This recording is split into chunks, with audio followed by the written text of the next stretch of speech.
what's up? Hello, my name is Emma, and today I'm going to be talking about consumerism on Booktube. Book buying culture and the message that Booktube sends about purchasing books has been a real hot topic in the community for some time, so I really wanted to add my own opinions to the discussion. I'm going to be talking about my experience as a consumer in the book world, especially in the Booktube community over the last 5 years, as well as a lot of the criticism that Booktubers receive about how many books they buy. I do feel it would be irresponsible to talk about consumerism without acknowledging the privilege of sustaining a book collection, especially someone like myself who has the opportunity to get lots of books sent to me for free by the publishers. So I just hope we can go into this conversation being mindful of the many different variations of accessibility and opportunity when it comes to sustaining a large book collection in the community.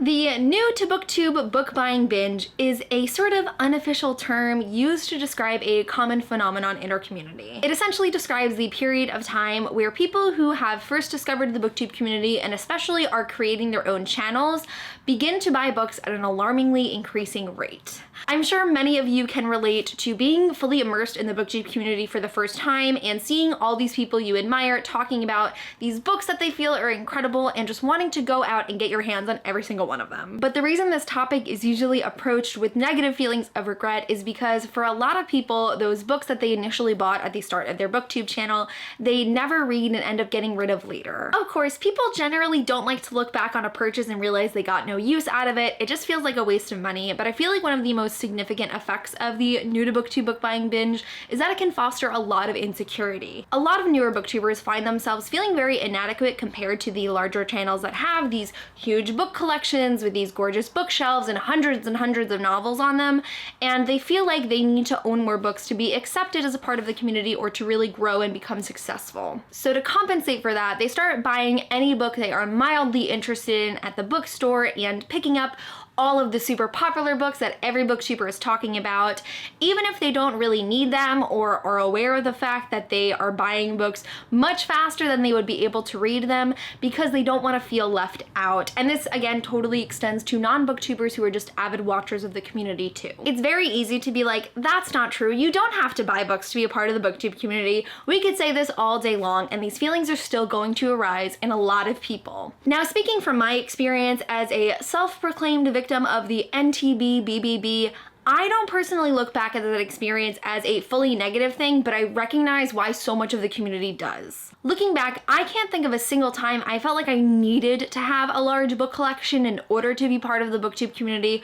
I just wanted a lot of books. Booktube reignited my love of reading, and I was completely immersed in all of these new stories that sounded amazing that I just wanted to read. So I feel that the new to Booktube book buying binge for me was always based in my own desire to have that collection for myself. Additionally, when I was a kid, I didn't buy a ton of books. I had a large book collection because my parents would buy books for me, but when it came to choosing books that I wanted to read personally, I stuck mostly to the library or the once-a-year Scholastic Book Fair. So you can imagine my amazement when I just discovered Booktube, and around the same time also discovered that there's a bookstore called Barnes & Noble where I could pretty much get any book I wanted. It was a very exciting time. But that being said, as a 17-year-old with a job and no financial responsibilities whatsoever, I had the means to buy as many books as I wanted to, and I definitely believe had I not had that opportunity, I would have felt a lot more like I needed these books to be a part of the community or to be like my favorite booktubers at the time. And the thing that really sucks about this narrative that booktubers need to own a lot of books and have beautiful bookshelves in order to have a space in the community is that it's basically imaginary. Absolutely no one enforces this belief. The pressure to mirror the massive collections of booktubers we look up to is a byproduct of our own insecurities when we compare ourselves to others. So there's not a ton we can do to really combat this as a community, in my opinion. Not to therapize the whole booktube community, but because I feel this issue really derives from within, I do think the most effective way to combat it is to attack those personal insecurities and remind ourselves that you do not need to have a lot of books to have a successful booktube channel. It doesn't matter if you read physical books, ebooks, listen to audiobooks, if you get everything from the library, or if you can buy all your books yourselves, you have a space in this community if you want to talk about books. It's cliche, it might not make a difference coming from someone who does have a large following in this community and also owns a ton of books, but it is the truth. So just as a little reminder for anyone who might be feeling that type of way where they need to buy a ton of books to be a booktuber, you don't. Now, one thing that gets me real heated about this discussion is when people begin passing judgment on how others spend their money, because I don't think being critical of consumerism as a whole is an excuse to be critical of someone's individual choices. Booktubers are not out here encouraging their followers to neglect purchasing necessities for books. As someone who has absolutely bought many a book when I should not have, there is a personal responsibility that I have to take there, and it's no one's fault but my own for doing that. I'm a firm believer that posting your lifestyle online does not mean you are encouraging others to live the same way, and it is more your attitudes about how others are handling the same topic that really matter. If we have someone who says, you're lame if you can't keep up with new releases and your book collection sucks if it's all paperbacks, then we have a problem. But we don't, so that's not the problem. But someone posting a video of all the books they recently acquired because they wanted them is just like such a non-issue to me. You know, some people feel that if you see something on the internet, you're entitled to have an opinion on it, but I just don't feel that way anymore. I'm trying really hard to leave people alone if they aren't doing anything wrong, and I just don't think there's anything wrong with someone spending their hard-earned money on books if that's what they want to do. I don't think that's a valid reason to get annoyed with someone, but like, y'all can do you. But I do believe the way that booktubers get criticized for doing monthly book hauls, owning a lot of books, or owning a lot of unread books is kind of ridiculous. Particularly as of late, I've seen a lot of people complaining about the way that booktubers will buy a ton of books just to unhaul them a couple of months later. Because of course booktubers buy books without the intention of ever reading them. Like, it would be preposterous to assume that they buy them because they think that the book is gonna be really great, but as the months go by and they haven't read them, they lose interest. Sounds fake, but okay. When it comes down to it, I just don't see the need for outrage, you know? Concerning unhauls, every single booktuber I've ever seen film an unhaul has specifically stated that they are either donating those books to a library or a school, or they're going to be reselling them to an independent bookstore. And in my opinion, that is so much better than them sitting collecting dust on someone's shelf, never being read. The way I view it, it's like I'm like buying books from my local library. Like, I might have bought them 4 years ago and they've been sitting on my shelf for this long, but like, they got them in the end. I actually think the rise in popularity of unhauls has been fantastic for our community because I've really seen it inspire readers and booktubers everywhere to consider why they're holding on to these books, determining what books they really value and want to treasure and what ones they'd like to rehome. I just really hate the judgment and like the way that people make assumptions about someone's character because of the way they buy books. I have seen so many hot takes about how materialistic booktubers are and how they don't even care about the inside of the book and the content, and they just want the most pristine hardcovers to use as a backdrop in their videos. Y'all are really out here suggesting booktubers are trying to pull a Jay Gatsby over everyone with their fake libraries. How ridiculous that a reader would want a lot of books. Shocking, I know. You may not necessarily subscribe to this opinion, but books in general are universally viewed as a symbol of love and pleasure for readers. So I don't know, it just doesn't bother me if someone wants to own a ton of books that they have bought because the book itself is interesting to them. If they don't ever read it, like, who cares? The argument is always, they haul 20 books a month and only read one, and I'm just like, okay, so why does it matter? And it becomes especially obnoxious because like 80% of the time a comment like that is followed up by something like, I only buy a book after I've read one. I can't imagine spending that much money on books that I'll never read. And that's my issue when it comes to a lot of discussions in this community. Like, it starts out with very valid commentary that could lead to real improvement, but it turns into just a mess of like, I'm not like other booktubers, and people trying to distance themselves from those who get more criticism. Just like I am no better than you because I own all of these books, you are not better than me because you potentially have less unread books than myself. There is so much to unpack when it comes to the effects of consumerism, especially on a small centralized community like ourselves, where buying products is a large part of it. I just feel like booktubers individually making choices to build a book collection is like the least deep part about this. My point is that there's a big difference between I don't like to own a lot of books I haven't read and people are dumb for spending a lot of money on books. I feel like one of those statements invites different perspectives that could really benefit our community, and the other is just restricted and judgmental. And that of course does not mean that you have to like buying books yourself, or you even have to watch book hauls on YouTube. Just like maybe tolerate people doing things differently than yourself. You do you, I do me. We're a happy family. Just mind your business, it's free.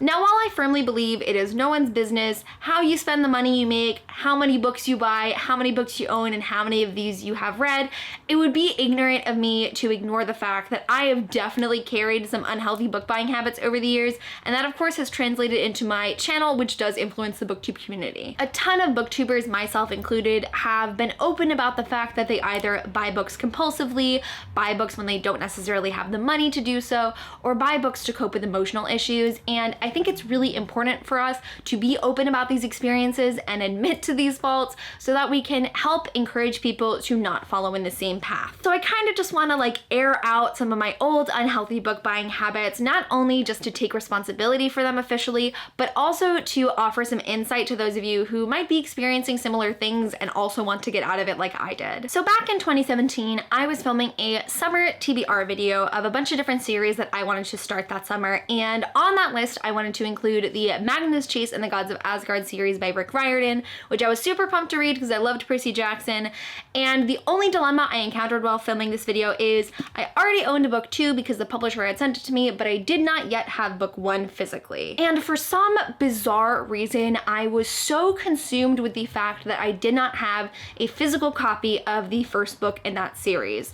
It's not like I didn't know that I could just insert a photo of the cover and everyone would know exactly what book I'm talking about, because I do that all the time on my channel to this day. I just had this unexplained feeling that my video would be less valuable and people would enjoy it less if I didn't show that one physical book. That's not something I think when I watch booktube videos, and I'm confident, even was at that time, that you guys don't think that as well, but nonetheless, I like refused to make that video unless I bought the book, so I did. I'm happy to say I did actually read The Sword of Summer very soon after buying that book, so it ended up being a worthwhile purchase, but I'm still bothered by the fact that the driving force behind buying that book at that particular moment was just so I could show it in a video. A similar situation that occurred that same summer had to do with Down Among the Sticks and Bones by Sean McGuire. I was really hyped for this book because I loved book 1 and book 2 was just coming out, so I was super hyped to get it. The thing is, I was pretty confident that I was not going to read Down Among the Sticks and Bone during release week if I decided to pre-order it. I actually didn't even plan on reading this book in a physical format. I really love reading short ebooks, so my plan was like to get it through my local library, and I just wanted a physical copy to have on my shelf because I know it's a series I really enjoy, and I totally stand by that, and I think it's fine for me to buy the physical book that I know I'm not going to read because I'm going to encounter the story in a different format. That's cool. But the issue arose because I felt like I just absolutely needed to have this book in that month's book haul. I don't think you guys care if I include new releases in my monthly book haul. I surely don't care when I'm watching my favorite booktubers, but with my already present interest in the book and the pressure I was feeling to include it in my haul, I just felt like I could not buy this book release week. And the unsettling part about this experience is even as I was driving to Barnes & Noble, walking around the bookstore, and even heading to the cashier with the book in my hands, I was telling myself, you do not need to buy this book now. You know for a fact it is going to sit on your shelf unread. You can just put the book down, walk away, and not spend the money today. But even with me repeating all of this logic to myself, I still bought the book, and I felt bad about it the entire way home, days afterwards, and even now I still look back on that experience with a ton of regret. Again, I did end up reading that book pretty soon after I bought it, and I really enjoyed it, but like the main takeaway from these two experiences is that I don't feel I actually bought these books in that moment for satisfying reasons. It honestly is embarrassing looking back on situations like this because those two aren't even the end of it, but I know for a fact that a lot of other people have felt this way in the community too, and that's why it's so important for us to be open about it. My most detrimental toxic book buying habit was absolutely the hardest to kick, and that was my ability to justify absolutely any book purchase. Starting in 2016 and persisting well into 2018, if I could find a singular reason to buy a book, whether it was super strong or extremely weak, I was buying that book. Oh my god, I just had like the most ridiculous excuses, ranging anywhere from if a book was on sale, if it was marked down, if my friend had recommended it to me and I was like really interested in it in the moment, even though I knew I wasn't going to read it later. Like that momentary interest was enough for me to justify my purchase. And because I was getting this immediate gratification, thinking that I did something good for myself, it just spiraled like out of control. The worst of it was definitely the sales, or like if I had a coupon for a a book. Like if I walked into a bookstore and found a hardcover for $9, in my mind I was like, I'm never gonna find this book for less than it is right now, so I obviously have to get it because I can't guarantee it's gonna be here at a later date. So in my mind, I was saving money, and you totally can save money by buying books when they're on sale, obviously.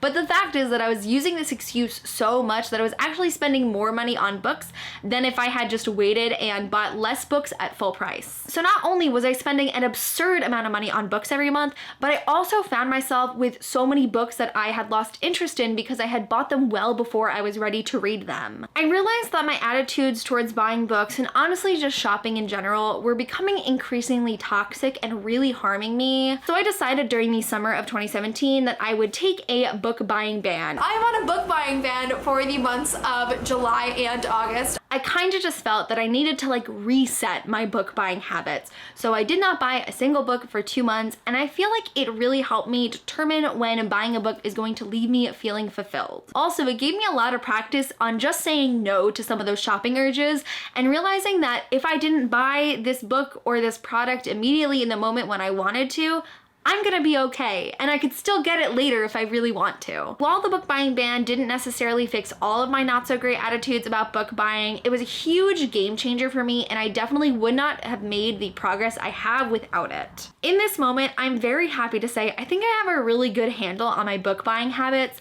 I'm extremely satisfied at the rate I'm buying books, how I'm feeling after that, and how quickly especially that I'm reading them. I've actually only bought 8 books myself this year, which I'm so pleased with. Like my average used to be like 15 books a month, and so having just a fraction of that take place over a quarter of the year already is so satisfying. To be fair, I definitely haven't had the money to buy books this year, and like I'm doing myself right by not buying a lot of books, but the fact that I feel like so comfortable with where I'm at right now and how few books I'm buying and how many books I'm reading is so wonderful. I experience absolutely none of the compulsive nature that I used to when it came to buying books.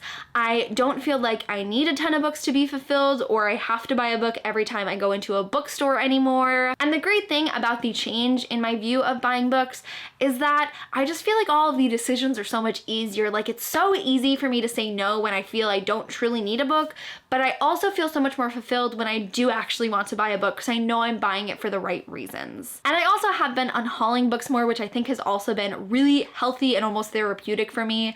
I don't post an unhaul on my channel every time I do it, but every so often I will just pull books off my shelves because I realize I don't really want these anymore. I don't think I'm ever going to read them, and I've been donating them to my local library, my local high school, or independent bookstores, and I just feel so much better about what's on my shelves. I feel like I can really treasure the books that I have read and do love and want to read in the future. And you know, again, that doesn't mean that everyone has to follow in my footsteps or that there's anything wrong with buying 15 books a month. That's just how I've discovered I'm most comfortable, and I'm sharing this to hopefully inspire those of you who also have some of these toxic book buying habits that you feel you can't break, and realizing that things are much more satisfying when you do actually put in the effort to correct those behaviors. So my whole point here is that I just really encourage all readers and all booktubers to be mindful of their book buying habits and just do like a mental check-in to make sure that they're satisfied with how many books they're buying or how many books they own. Because in my eyes, that's when consumerism has become toxic for you. Not when you're perfectly blissfully happy buying tons of books and spending a lot of money. It's when it becomes a problem and your wallet as well as your mind will thank you for getting control over it. So while I do believe that a lot of the pressure about buying and owning books on BookTube is self-inflicted and we have to take responsibility for our own mistaken purchases, we are a part of a community. Our individual channels do not exist inside of a vacuum, and our personal book buying attitudes will extend to the rest of the community. I am of the mind that booktubers do not have to change a single thing about how they conduct their personal book purchases. Like, I am sorry, but in my eyes, it is not up to anyone else to make you feel better if you feel inadequate compared to them. It's something you gotta work on yourself. Where I think BookTube can improve in this is in how we present our attitudes about book buying culture and how we sometimes might accidentally and non-intentionally glamorize compulsive book buying. I'm not gonna stand here and pretend like I'm better than anyone else and I haven't made the occasional joke about spending my entire bank account on books. I think it's fine to be lighthearted and humorous about how many books some booktubers do own because it's very relatable to the rest of the community. But But personally, I'm starting to find more of an issue with the whole, oh my god, I just walked into this bookstore for a cup of coffee and to look around and I accidentally bought all these books and now I can't pay my rent. But like, what can I say? I'm such a book addict. I just think that really normalizing spending money on books that you don't have or using buying books as a coping mechanism for stress is really unhealthy and damaging to our audiences. Lack of self-control isn't cute or quirky, and when we present compulsive book buying as something with little to no consequences, that's when we really instill these behaviors in our audience and feed into the rapid consumerism in our community. There's a big difference between buying books because you genuinely want to and have the ability to, and buying books for unhealthy reasons like you feel like you need to have them to be a part of the community, or you can't stop yourself from buying them even when you shouldn't. And I think by making that distinction more clear to ourselves and to our audience is how we really begin to benefit. I think another simple way booktubers can do better is just by being aware of the language they are using when talking about buying books. Instead of only saying, pre-order this book, go buy this book right now, maybe also tag on or reserve it at your local library. Or you could even do away with the whole binary choice altogether and just say, I recommend you read this book. You know, I don't like have research or anything to confirm that being conscious of your language does reduce the effects of consumerism online. That's really up to the rest of you to decide, but I know I feel better about how I'm handling book buying on my channel when I do give that choice, or I do keep it more general, and I just think it's something that a lot of other booktubers should consider. That being said, honestly, I don't know how much individual creators can contribute to making consumerism a little less heavy in the community. I hate to end on a sour note, and maybe I'm just being cynical here, but I personally don't feel we will see a very strong shift in the way that the booktube community changes overall, and I think more progress will be made if we focus on what we have control over independently. But on that note, I don't think it's futile for us to have this discussion just because I don't personally foresee a lot of major changes. I think it's incredibly important that we continue talking about it, and that's the only way things are going to change. Therefore, I would love to hear your thoughts on consumerism in the community. Do you feel it's an issue? If so, where do you think it comes from? Do you have any experiences where you feel like the pressures of buying books on BookTube have really affected you? How did you cope with them? What do you think we can do differently? I would love to hear your thoughts. But that is it for this video. Thank you guys so much for watching, and I will see you soon for a new one. Bye!